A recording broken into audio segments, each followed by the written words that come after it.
Hey everyone, welcome back to the SLC Ultimate Podcast. I'm Coco and I'm here with Trent Naylor and Ahmed. Thanks for having me. Thanks for joining us. Do you want to give us a bit of an introduction to yourself, Trent, and your role at the university? I would love to. Who doesn't want to talk about themselves for like 3 hours? No, it won't take that long. But I am the academic coordinator for the games programs at Torrens University. I'm also a senior learning facilitator. Basically, that means all of our courses related to games at Torrens, I coordinate and look after and take responsibility. So things that go well, things that go bad. We try to focus on the things that go well there. So that keeps me busy. I also teach a little bit of games design and development, a little bit of programming and stuff as well. So it's a bit of a mixed bag. Yeah, that's what I do. And you spent quite a few years as well as a games developer yourself. Yeah, so I guess the way I ended up in this position, like a lot of things, is an interesting story that generally started in one place and ended up somewhere that you didn't expect.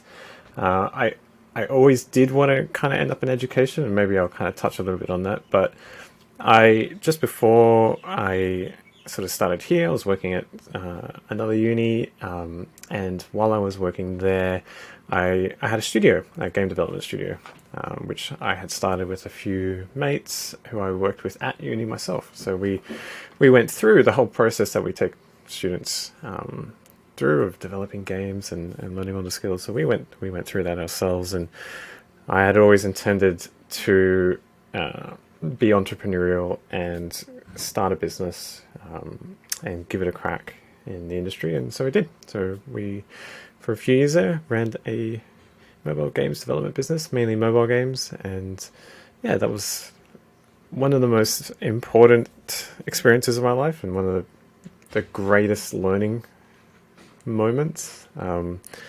So yeah, I could.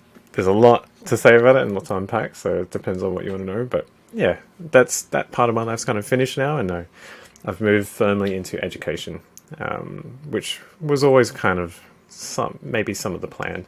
But it's great and it keeps me very busy. So I don't really get to do that stuff anymore, unfortunately. Do you miss it? I miss aspects of it. It is, like a lot of things, not the fairy tale that you might imagine.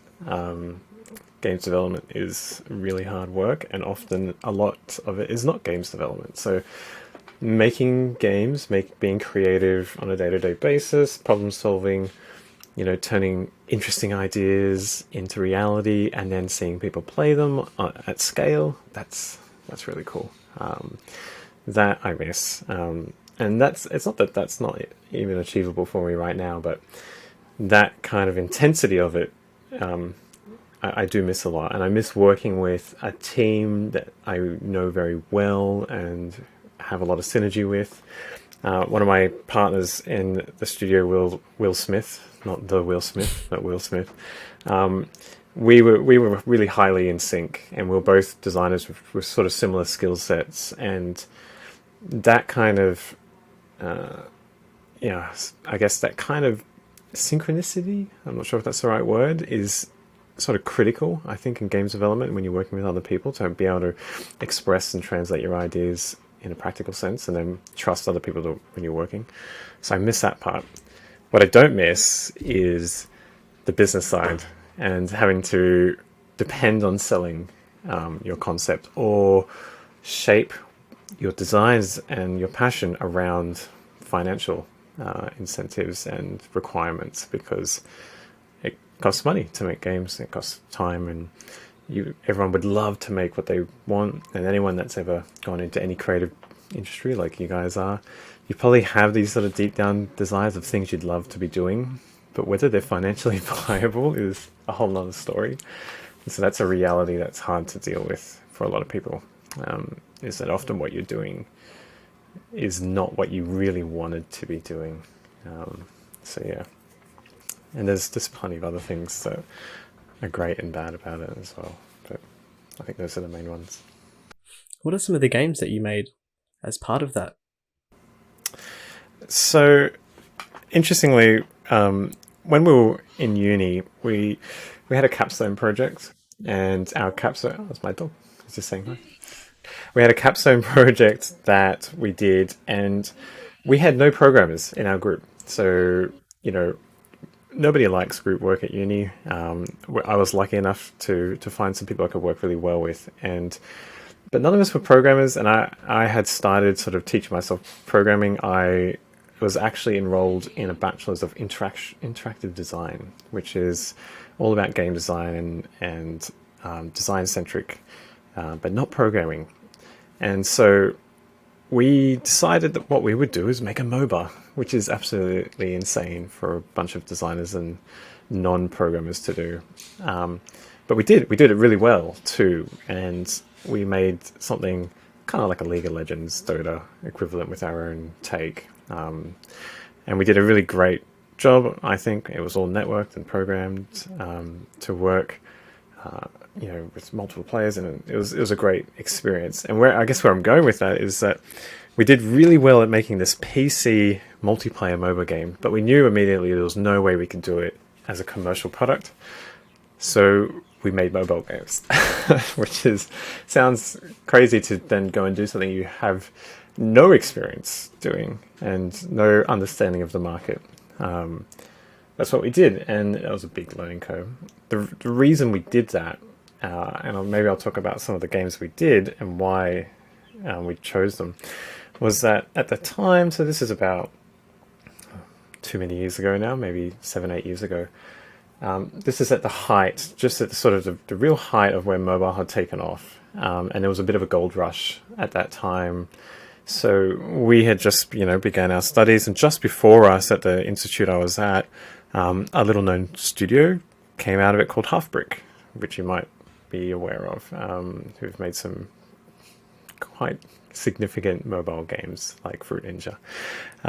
So Halfbrick had kind of paved this way, and everyone was kind of starry-eyed about what could maybe happen or be achieved in the mobile space. And so we wanted a piece of that. We knew it was a little bit of a gamble and a risk, but we thought we'd give it a go. And one of the reasons a lot of people get into mobile is that the time to market is a lot shorter. So the games are normally smaller in scale, they're arcadey in nature.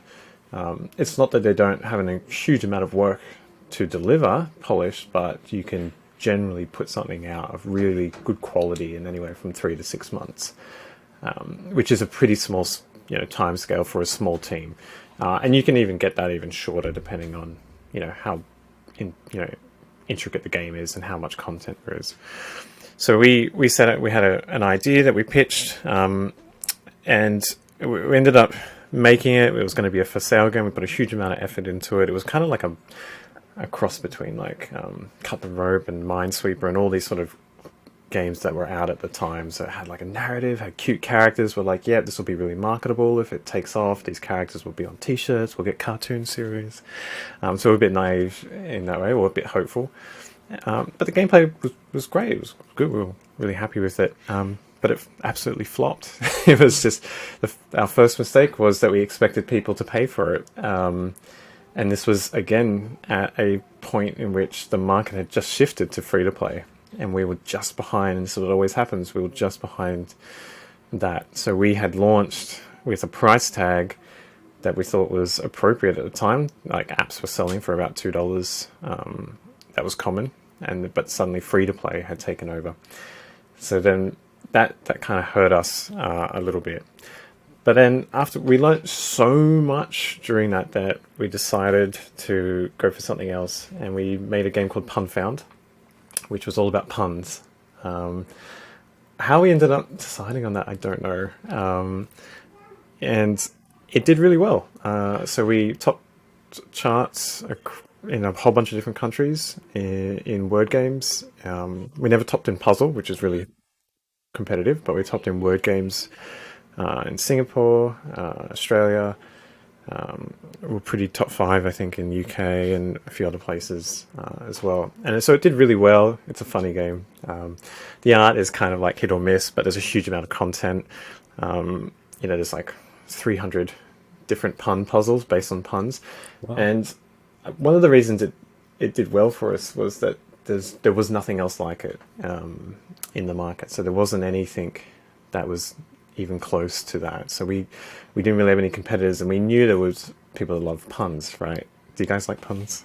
I hope you do. I feel like everybody does, secretly, deep down. When they're executed well. Yeah. Yeah. We had good ones and bad ones. Some based on images, some that were like debatable whether they were really puns or not. But when you're trying to generate content, you just like, that'll do. Put it in. But yeah, so long story short, it did really well. But again, one of the things you learn is that a niche market only pays so much because it's a niche, and you can do well in that niche, and it can look like your product is popular and by any measure successful. But does that translate to big bucks? No.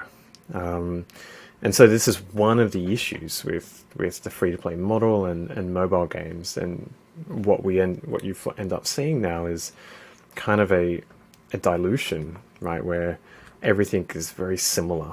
And that's because you're aiming to meet as many people as possible, because if you want to generate an income that's sustainable, you can't get 100,000 downloads, you need 100 million downloads, which is, astronomically insane number that you can't even grasp. But these are the kind of numbers that it takes for these products to be quite profitable, even small ones. But that did well, and then we went with something that we wanted to do that was a bit closer to home, that was a bit more mechanics driven, something that we found fun, because word games we were just trying to find something in the market. So we did a couple of other smaller games, but the next sort of major investment of time was in something called Punchy League. And this was sort of a semi-multiplayer, really basic arcade Atari style game. And again, we leveraged off our previous success and what we'd learnt, and that did even better. So again, it was hitting exactly where we wanted to. We were getting even more downloads and more attention. We were featured on the App Store and a whole bunch of stuff. So it was really great. It was, for us, it was just everything was going really well. And we were really enjoying what we were doing. But then, I guess, this is not what you asked, but I feel like it's just a continuation of the story, so I might as well finish it.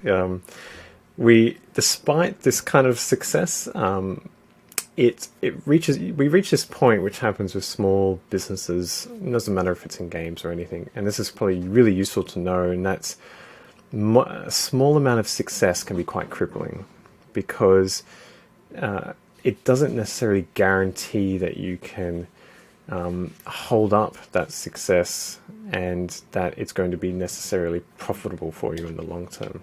So once you start getting to a certain point, in order to maintain and scale, you need to generally invest. So we had what you'd call a lean model as a lean startup. So we were aiming to minimize any losses. So it was just mainly time. We had a studio in Darlinghurst, which was great, that we worked in every day. It was quite a large studio, a really nice space on Oxford Street. But we were at this point where, in order to scale up the return, we needed to look at scaling up our investment. And so we kind of all hit this point where we realized that where we were all at in our lives and what we were doing, it was not the most appropriate thing. So we kind of pulled back and sort of ended up saying, well, this is probably a good time to sort of bail out. And we'd gotten some offers for other things, and I was going into teaching, so we went our separate ways. But it was great. But it was a huge amount of learning, and I would love to do something similar again, but just not in mobile. Just never touch that. Yeah. So if you did start making games again, what would you dabble into? That's a really good question. When I first decided that I would make games my career, I think what I wanted to do was tell stories, which is not that uncommon for a designer. I think there's a part of me that wants to see how games can reveal different parts of the human condition and how we interact with one another. I often talk about this when I do game design classes, about why games are so great, and it's not because they're fun, but they're different. They're different to a lot of other mediums, and so there's things they can do that other mediums can't. And I think there's a huge unexplored space that we are still kind of unraveling. You know, it's like how film has kind of hit the sweet spot after a while and started to realize what the medium was capable of. But even now, then, you know, film's still going under a whole new sort of shift and change to what it could do. And I think games is very young in that term. So I'd love to tell stories or do small scale experiences that are maybe a little bit more, I don't want to call them indie, but maybe more narrative driven, or look at new like taking new technologies like AI and AR and VR, and seeing how those technologies can change the narrative experience for a player, or do something completely new or different. So that would be cool. And it's kind of what I'm trying to carve out time in my week or month to do, is just to do stuff that has no monetary value. So that would be ideal. Just stuff that is really cool and might be like different, but doesn't have to actually, no one has to pay any money for it, or it doesn't have to support a business or something. That would be cool. Of that sort of game designing and developing, what's your favorite part of it? Do you like to be on the, are you more on the designing side or on the programming side, or? Right in the middle, I think, which is not super common, but is not completely uncommon. If we were going to look at scale, most people probably fall into one of those camps, like they're either a designer or an engineer.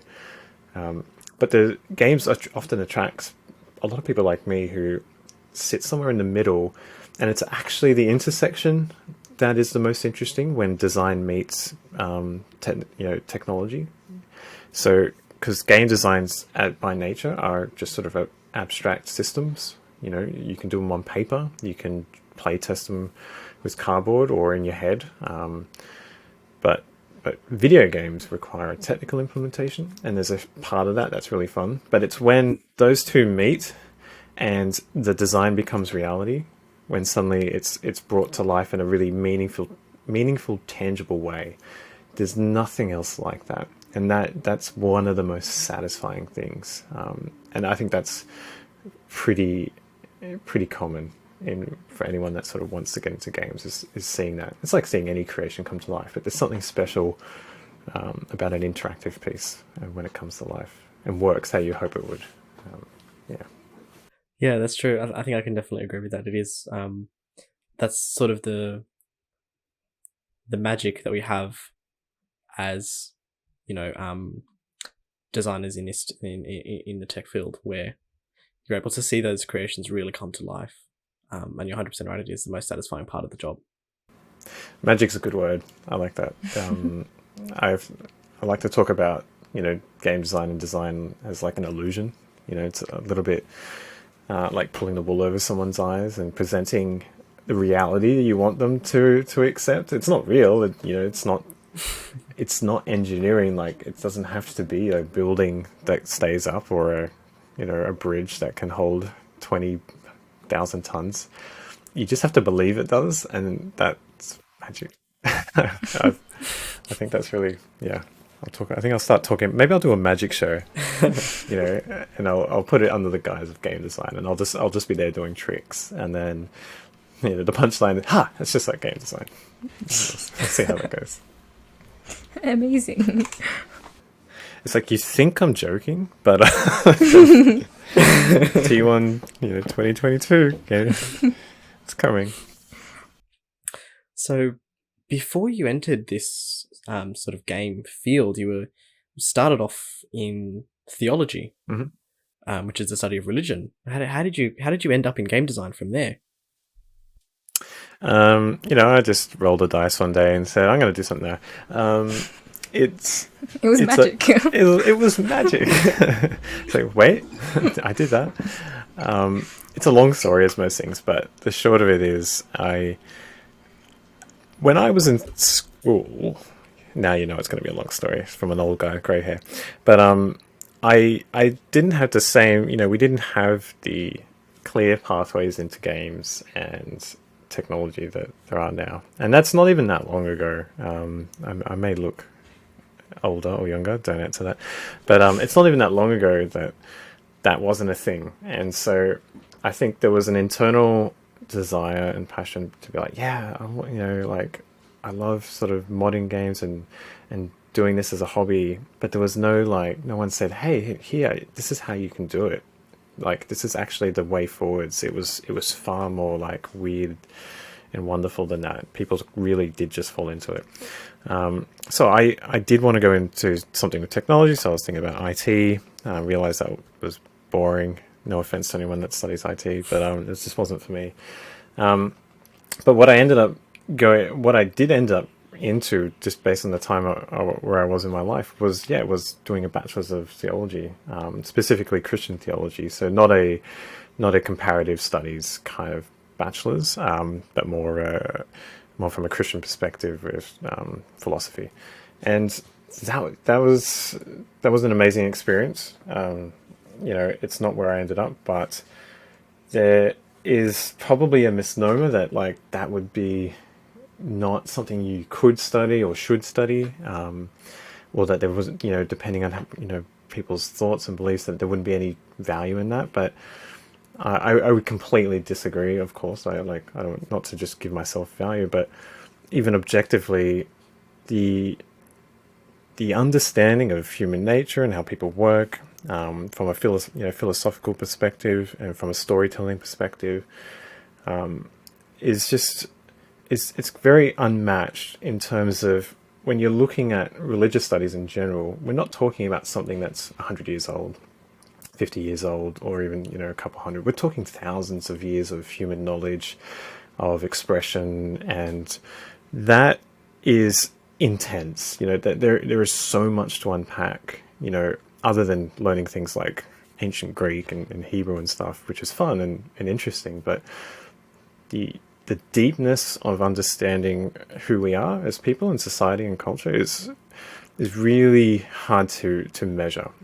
A lot of people I studied with who had either studied in other areas, or people that have done degrees in theology, compare it to studying medicine, which it sounds bonkers, but we had libraries that were huge libraries of knowledge and books, because basically you're talking since the printing press existed, people have been writing and thinking about theology and philosophy. So it's a huge amount to digest, and then to learn to be critical of it. So something I really gained from that was critical thinking, which you wouldn't think you would, but I did. Critical thinking and understanding research methodologies, understanding how to look a little bit deeper into authorship and things like that. So that was this really interesting path I was on, but for different reasons in my life, that just didn't start to align with where I needed to be. And so there was a whole bunch of things that happened, and I took a couple of years off to rethink what I wanted to do. And I just, sounds like a classic story, but I just came back to sort of an original passion, which was like, well, now that there are some clear pathways, why don't I actually study and give myself the space to try to make this a thing? And it was that simple. So it wasn't a massive revelation, I didn't get a divine message or, a burning bush or anything like that. It was just very pragmatic, and the opportunity was there. So I thought, why not? So I gave myself the space, and it worked out how I hoped it would, with a lot of late nights and days and hard work. But yeah, that's kind of how I made it. But I value hugely that transition, and I value any previous experience anyone can bring into games is super, super useful. So, I know you guys aren't studying games, but your fields benefit from your life experience and from your other expertise and your other knowledge. And things like games and creative mediums need that, because otherwise, if you're just in this little box of experience, you just produce the same things that the other 10,000 designers in your field design and make. And you can't bring anything new unless you've done something that is a little bit different and gets you to think a little bit differently. So yeah, that's my short but long version of my entire life summed up for you. But I can imagine that sort of that interest there in the telling of stories that are thousands of years old and has sort of had an impact on your interest in that type of game, where you're really interested in doing that, in trying to tell stories.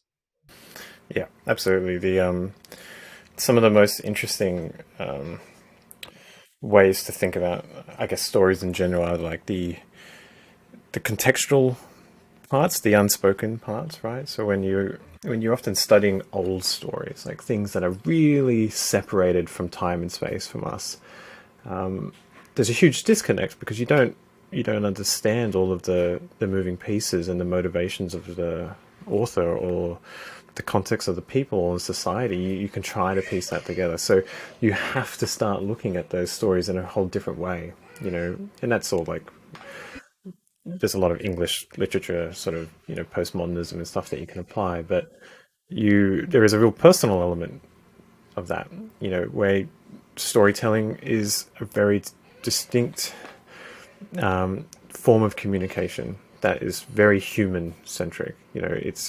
It transcends a lot of languages. It is very disconnected from culture and context once you can get a bit deeper, like once you can get down to the root of the narrative. And I think that's how games are built in a lot of ways, is that there's the surface layer stuff that we, that game, Doom is like super violent, or like Skyrim's just a fantasy RPG, but there's always an underlying thread that we can connect to, even if it's not explicit, but it's there, and that's generally what we connect to in games. We don't connect to the top layer, because you're not some muscly guy with a big broadsword swinging, in chivalry, or you're not those things. You're completely distinct from that. So there's some connection, right? So if I asked you guys, like, what's the last game that you played that you felt connected to? I'd be curious to hear what it was, and then finding out maybe why that was, like. I think Uncharted is probably one of my favorite games of all time. Which one? I think just the whole franchise. I think when we first got it, I think I was about maybe 8, 9, maybe 10. And just like the way that the stories was told, I just really liked, because it was different. I think I grew up on a lot of like Lara Croft, and like Crash Bandicoot, those kind of games. And then when this like Drake thief guy comes out of nowhere, I was like, oh, okay, that's really cool. And then just seeing like how that game like progressed so much throughout the years, and like to the final game as well, and even the spin-off that they had with Chloe and Nadine afterwards. You just like, you fell in love with the characters, and just seeing like how their lives progressed, and like kind of, I don't know, I guess I took like some like morals from that, and it kind of shaped me to like the person that I am today, and just, yeah, the like importance of family and all that shit. But yeah, I could talk about the game forever, so I haven't played them all, but I have played a few, and I did really enjoy them. Do you think that you would have the same feelings about it if it wasn't a game? So if it was like a TV series or a movie, I mean, it's hypothetical, but yeah. do you think you would have the same connection? I don't think so. I think being able to like explore like as Nathan, through like the different levels and like the stages, and kind of interacting with the other characters throughout the game, kind of made you feel part of something, like from an outsider's perspective almost, because you'd have to guide the player wherever, and just seeing like the outcomes of your like decisions on certain games, like I think Infamous as well, the second one I played. I didn't really play the first one, but being able to choose going down like the good path or the bad path, and just seeing like how your decisions kind of impact the story, I think that was a really cool concept as well. I don't know. I think my mind keeps going back to Lord of the Rings Online.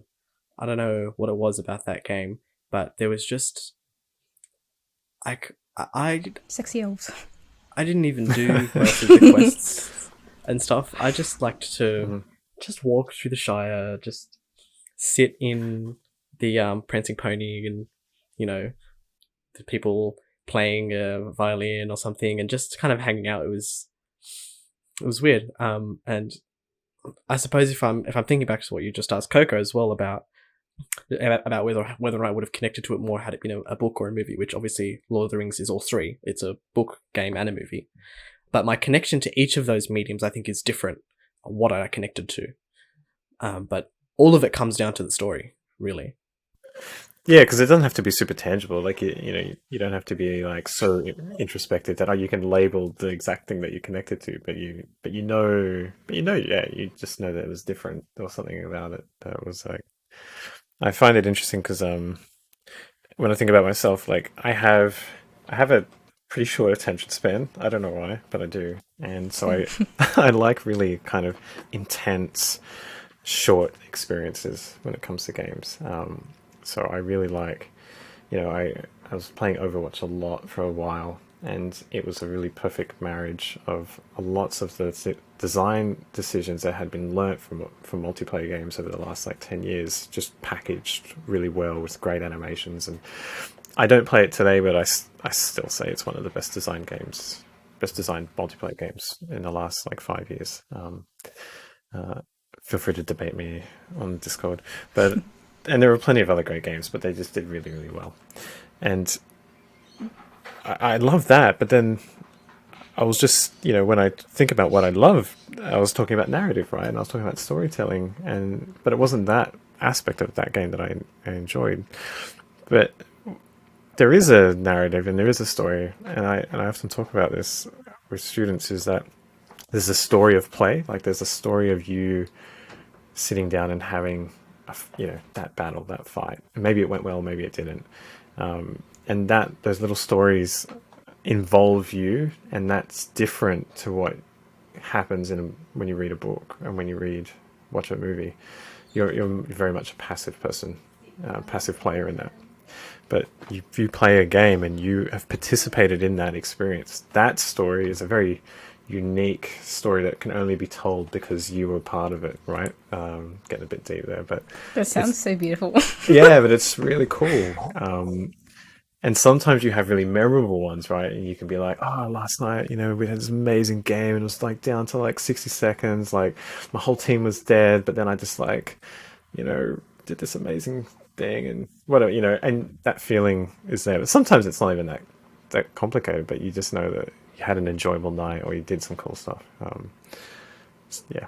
I also like the Uncharted series. The interesting thing about Uncharted, I was just thinking, was that it's the only game I've ever played where I enjoyed putting the controller down. So most games, like a cutscene comes on, you're like, oh, give me back control. Yeah. Like you just stole what you can do for me and you stole it from me. That's the only game I've ever really happily sat back, put the control down for 5 minutes and just engrossed in the story and watched Nathan Drake and whoever acted out. And then be like, oh crap, I got to pick up the controller again. Oh, cool. I think the fourth one had like the best combination of like the storytelling part and then actually playing, that I would just be like so like engrossed in the story. I'm like, oh, I have to play now, which was like, also part of the fun. I want to buy that game again and play it. Yeah, I feel like we all have to go and play Uncharted now. And also the movie's coming out soon next year, so I'm keen to see how that goes. What do you think about the casting? I know this is like, I don't know if we're getting off track, but I'm curious what you think about the casting. Okay, I've been waiting for someone to ask me this question for so long. I think I am biased because I do like Tom Holland. I think he's a really talented actor. Mm-hmm. I think he will like portray a younger version of Nathan Drake really well. I'm not sure about Mark Wahlberg though. I just feel like he doesn't give me Sully vibes, which I don't know if that even makes sense, but like I think they're both supposed to be younger characters. Yeah.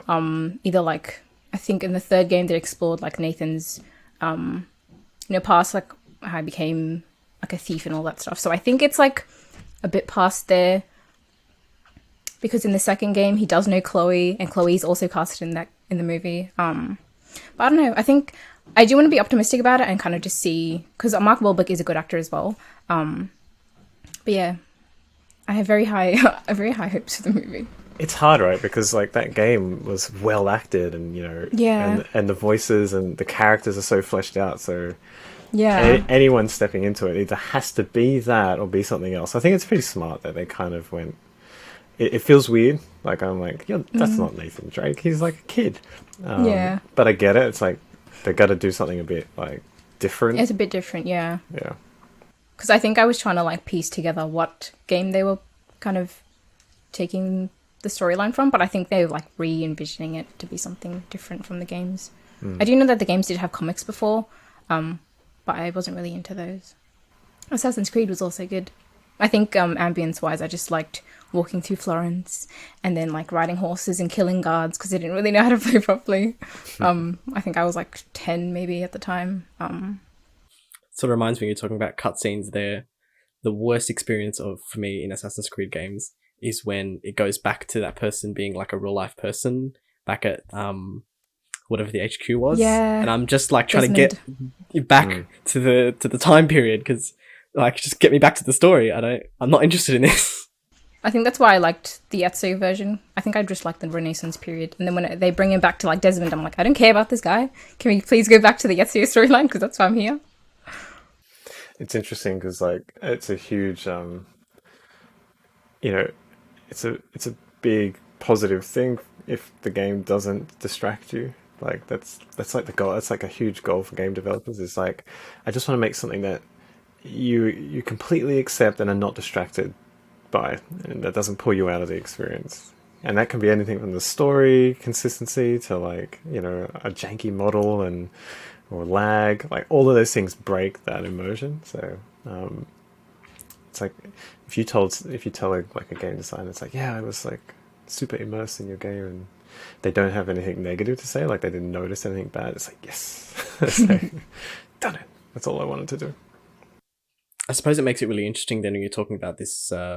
Your dream goal as a game designer is to achieve that perfect immersion. Then why in these games would you intentionally break that immersion? In Assassin's Creed, where you get taken out of your character, like. Yeah, I mean, game design is really interesting in that it's such a long path, and I think the same happens with film. In that the design journey can take you in so many directions, and you can get stuck in directions maybe that you didn't want to end up in. And the bigger the game, the bigger the risk, and the harder it is to move the object, right? Because it's not as nimble. Games are really cool in that we follow agile practices based from software engineering, so there's a lot of chance for change and tweaks along the way.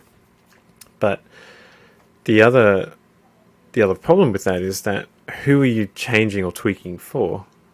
So you take something like Assassin's Creed, and maybe 10% of the people who play out of the 1 million sales you make got taken out, but the other 90% loved it. So it's a bit of a trade-off, and so I think the bigger your audience potential, you have to kind of weigh up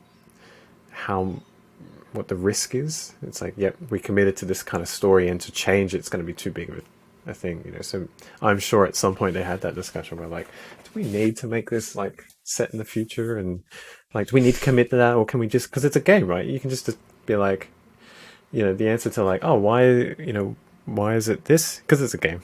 That's it. It's like you can just get away with anything. So they could have just said, it's like, no, we're just setting it in this time and making up all these rules, and who cares about history? This is not a history book, right?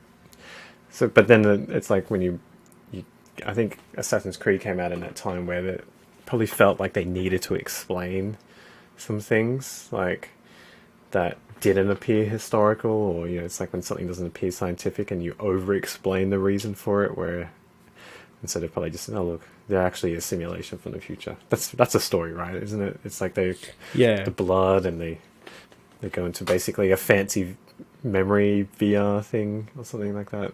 It's like, well, you don't need any of that. It's like completely unnecessary. But they probably got stuck, committed to it. And when you've got $100 million and 5,000 people working on it, oh well. I suppose move on to the quickfire questions before we wrap up for today. Quickfire. Yep. One of them was actually, what's your favorite game? But I think we've kind of answered that already. So, did I actually say what my favorite game was there? Overwatch. Oh, but it's not. So now you've actually asked me. I'm gonna say my favorite all-time game is actually the very first Quake one, which is not a perfect game by any means, but was genre defining, and it's what I played in high school, and I played a lot of it, and I wasn't too bad at it either. What did you like about it? Um, it's fast. It's quite energetic game that is all about reaction speed and planning and knowledge, reaction knowledge. So not necessarily planning knowledge, but the ability to think on your feet. Even just pure reaction. So I think I like that about it, because I'm not very good at strategy and puzzle solving. I tell everyone that makes games for me to play, I'm like, don't make it too hard. So there's often the Trent clause, which is like, give me some cheats or a readme that tells me how to win the game, because like I don't want to be marking your work for like a whole day because I can't solve your puzzle, and it's kind of embarrassing. But I can shoot stuff, so that's the main thing. Yeah. If you didn't have to sleep, what would you do with your extra time? You assume I sleep very often. If I just had extra time, I would probably tick off a skill that is never ending. So I'd learn a new program, a new feature, a new programming language, or I would make something. Like I would make a game, make a prototype. Prototyping is one of my favorite things to do. And that's probably because I have commitment issues. So prototype I can make really quickly, and then it's like, oh, it's no good. It's like, don't worry, I don't have to spend 6 months working on something I don't like. Okay, if you could instantly become an expert in something, what would it be? It's assuming I'm not an expert in anything. Everything I put my hand to.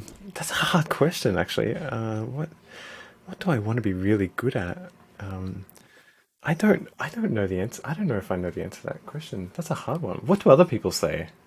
Give me some inspiration. What do other people say? I think the joys of life is just being able to like watch yourself progress instead of being instantly good at something. That's my input anyway. I'll say piano. There we go. I tried to learn piano, and I would have liked to have just been instantly good at it. Yeah, there we go. Everything else I'll happily learn. Piano. Just make me good at piano, that'd be fun. Do you have a least favorite game? Or a game that you just think is like a disaster? Oh. Like you just looked at it and you're like, this is absolute trash. I mean, I play a lot of games. I don't play a lot of games for a long period of time, so I try lots of games. I'm trying to think what was the most recent thing that was garbage. There's a lot of garbage out there. I'd have to say probably the one that comes to mind for some reason was maybe one of the Modern Warfares, which probably people would be upset about, but there was a point in which it really turned into an on-rails shooter, and I just thought it was just all flash. It was all very pretty, but it was so shallow in substance, and I just could not see how you would enjoy it. It was the equivalent of like the shooting arcades, right, where you just get like 3 things to shoot at, and then you shoot them, and then you move to the next. And I'm like, this is very far off. So that's right. The other thing that's frustrated me recently, but I'm also enjoying it, is Outriders, and there are cutscenes for cutscenes in it, and there are cutscenes for like a door opening, and then there'll be another cutscene. Oh, I hate that. For just like a boulder being. I'm like, did you need that? No, you didn't. And I'm like, did they hire an intern that week that just had nothing to do, but he could make cutscenes or she could make cutscenes, so they made cutscenes all day. Yeah, it's really frustrating, but it's a good game. It's fun. Just the cutscenes really suck. Okay, and the last one. If you could live anywhere else in the world, where would it be? No one's ever asked me that. If I could live anywhere else in the world, as in outside of Australia, or can it be in like? Oh, I suppose it can be in Australia. Anywhere. Anywhere. Live is a loaded thing, because I would love to go back to Japan. That was really great, but I would not want to live there.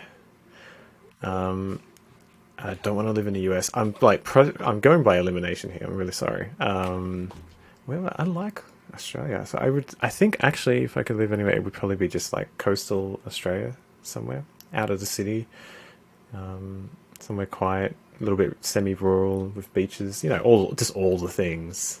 That would be nice. I like free healthcare, so I don't want to give that up, and and I don't want to learn another language. That just sounds stressful. So I think Australia's just the nicest place. I mean, we have some downfalls, but you know, like our stupid prime minister. But it's not a bad place. I agree.